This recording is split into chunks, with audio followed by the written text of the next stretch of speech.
groupe Walfadjri seen ay signal dañ ko dagg waa CNRA ñoo ko def. pourquoi ñu dagg seeni signal je pense que ne ñun ñëpp ñoo ko xamandoo méga meeting bi nga xamante ne président du parti Pastef Ousmane Sonko waroon na koo amal ci Mbàkke préfet bi dafa génn mu annulé ko c'est-à-dire mu ne meeting bi du am. bi nga xamante ne loolu am na nag jeunes yi nga xamante ne ñoo fare ci leaderu Pastef bii nii di Ousmane Sonko dañoo génnoon di manifester wu ci naqar bi nga xamante ne am nañ ko ci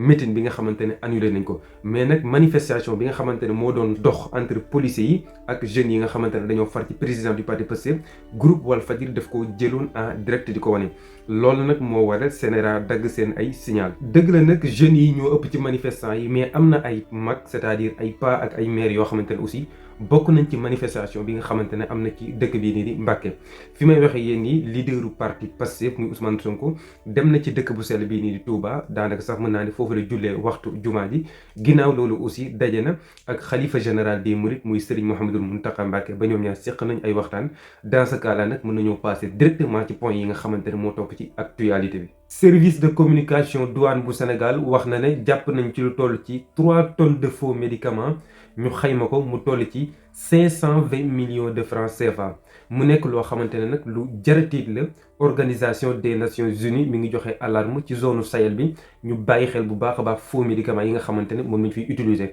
tey vendredi le 10 février atum 2023 ma war la tënkal actualité yi nga xamante ne moo gën a fës ci journée bi. dama la naan Ngiropo Njoko Yong wala sax ma ne la Mbaldo dafay dépendre rek ci waxtu wi nga xamante ne moom ngay seetaan vidéo bi. comme ni ma la ko waxee ci introduction bi douane bu Sénégal moo jàpp ci lu toll ci 3 tonnes de faux médicaments yoo xamante ne dañ ko doon utiliser ci réewum Sénégal ñu xayma ko mu toll ci valeur u 520 millions de francs CFA. benn opération la douane bu Sénégal doon def opération bi nag mi ngi wuyoo ci turu bouclage. première opération bi nga xamante ne douane bu Sénégal def na ko nag mi ngi ko def ci njeextalu weeru janvier ci zone bii nii di Joal Ouest mu jàppoon ci lu toll ci 2,240 kilogrammes yoo xamante ne yëpp ay faux médicaments la ñu xayma ko ci xaalis mu toll ci valeur 371 millions de francs CFA. ci garab yooyu nag amoon na ci ay antibiotiques ay antidouleur ay fortifiants ay vitamines injectables ak yeneen xeetu garab yoo xamante ne sénégalais yi dañ koy utiliser. deuxième opération bi ñi ngi ko amal plus précisément à place de Mbao liñ jàppoon ci garab nag biñ ko xaymaa toll na ci valeur 85 millions de francs CFA. troisième opération bi nag ñi ngi ko amal ci région de Kaffrine ñooñu sax dañ leen a boole. li ñu yoroon ci ay médicaments doon ko transporter mi ngi tolloon ci 335 kilogrammes bi ñu ko xaymaa ci xaalis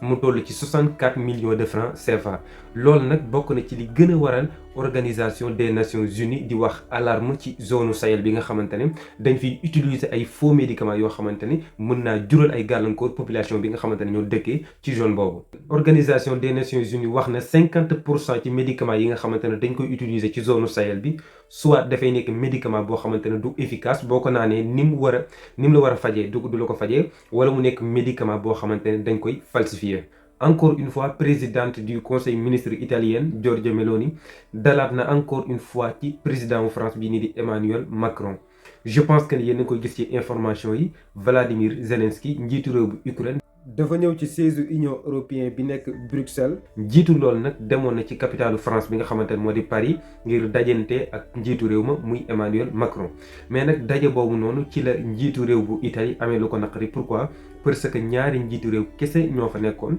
te bu ñu xoolee bu baax a baax Union européenne membre yi 27 la. loolu nag moo tax Giorgia Meloni wax ne jamono juñ toll nii Europe dafay couler comme ni nga xamante ne noonu la bateau Titanic di couler. muy wax ne photo bi nga xamante ne Emmanuel Macron bokk na ko ak njiitu réewu Ukraine bii nii di Vladimir Zelensky mi ngi wax ne mi ngi sant bu baax a baax ba bokkul ci photo boobu noonu pourquoi parce que li nga xamante ne moom la gisoon ne moo gën a rafet mooy 27 membres Union européenne yëpp photo woo ak président Ukraine bi nga xamante ne moo di Vladimir Zelensky mais nag pourquoi Emmanuel Macron kese di photo woo ak moom loolu naqari na ko mais yemul ci moom aussi ki nga xamante ne moo di Matteo Salvini aussi dafa traité ki nga xamante ne moo di Emmanuel Macron comme nit koo xamante ne nit ku arrogant la. Giorgia Meloni yemul ci loolu aussi wax na ne bu fekkoon ne invité nañ ko ci Élysée bi du dem parce que rencontre bi nga xamante ne Emmanuel Macron daje na ko ak njiitu réew bi Ukraine bi nii wartoon a nekk ñoom kese mais dafa waroon a nekk rencontre boo xamante ne 27 membres yi ñoo ciy bokk bu ko defee ñu porter message boo xamante ne message unique la ñu jëmale ko ci réew mi nga xamante ne moo di réew Ukraine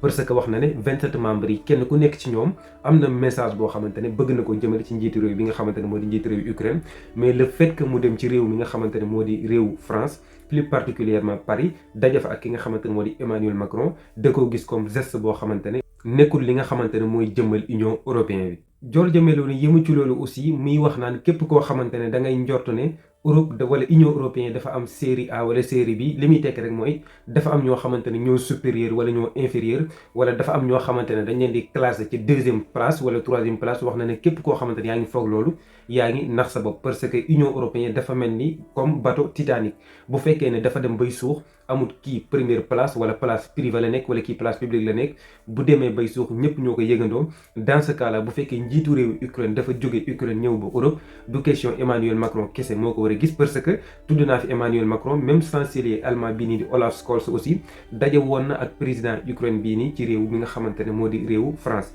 loolu nag bokk na ci li gën a tax premier ministre bu Italie am lu ko naqari ci daje boobu mais du moom rek aussi vice premier ministre bu njiitu réewu Italie muy wuyoo ci turu Matteo Salvini aussi mi ngi naqarlu loolu di traité ki nga xamante ne moo di Emmanuel Macron comme nit koo xam nit ku arrogant la jamono ji nga xamante ne ñi ngi fay daje nag dafa am point boo xamante ne bëgg naa ko fa souligner parce que jamono ji Europe wala boog Union européenne ñi ngi xalaat ay pexe di nas ay pexe ngir naka la ñuy dakkalee immigration bi nga xamante ne immigration clandestine la te ci jamono yi mu leen di lëjal lool sax ñi ngi xalaat ay pexe ay solution bokk na ci pexe yooyu noonu réew yi nga xamante ne fa la émigré yi di jaar ñi ngi jéem di waxtaan ak njiiti réew yooyu ngir di teg ay plan yoo xamante ne dinañ mën di teg ay bloc yoo xamante ne dañuy bloqué immigré yi ba duñ mën a yegg si mais loolu incha allahu taala dinaa leen ci defal benn édition boo xamante ne dama leen di wax pexe yi nga xamante ne ñi ngi koy nar yëpp pour bloquer immigré yi ba duñ mën a yegg si fi nga xamante ne moo di Europe mu tombé exactement fi nga xamante ne fi la ñu war a passé ci actualité du jour. Actualité du jour ba tey dañuy reste ci le président du parti Pastef Ousmane Sonko ma di leen fàttali ne jeudi bi passé am na ci 15 jeunes militants de Ousmane Sonko yoo xamante ne dañ leen a jàppoon ci kanamu këru Ousmane Sonko mais nag ñett ñi nga xamante ne ay mineurs lañ nag finalement libéré nañ leen tribunal pour les enfants moo leen libéré mais nag 12 yi nga xamante ne majeur lañ dañ leen a war a àtte lundi bii di ñëw incha allahu taala lañ war a janoo ak ki nga xamante ne moo di àttekat bi. deuxième actualité bi dañuy wax ci inauguration bi nga xamante ne njiitu réew bu Sénégal teewe na ko ci dëkk bii nii di Thiès Macky Sall dafay inauguré li nga xamante ne moo di école nationale des sapeurs pompiers maanaam école boo xamante ne dafay tàggat ay sapeurs pompiers mi ngi ko inauguré tey ci bésu vendredi le 10 février atum 2023 ñi nga xamante ne ñoo ko teewee woon nag bokk na ci ministre de l' intérieur et de la sécurité publique muy Antoine Félix Diome ak général brigade Mamadou Ndoye ak commandant de la brigade nationale des sapeurs pompiers ak yeneen i kilifa aussi teewe nañ ndaje boobu. mu tombé ak fi nga xamante ne foofu la ñu war a tënkee actualité du jour yi. ñu jox leen dig daje ba suba incha allah ci yeneen actualité di leen ñaanal aussi guddik jàmm.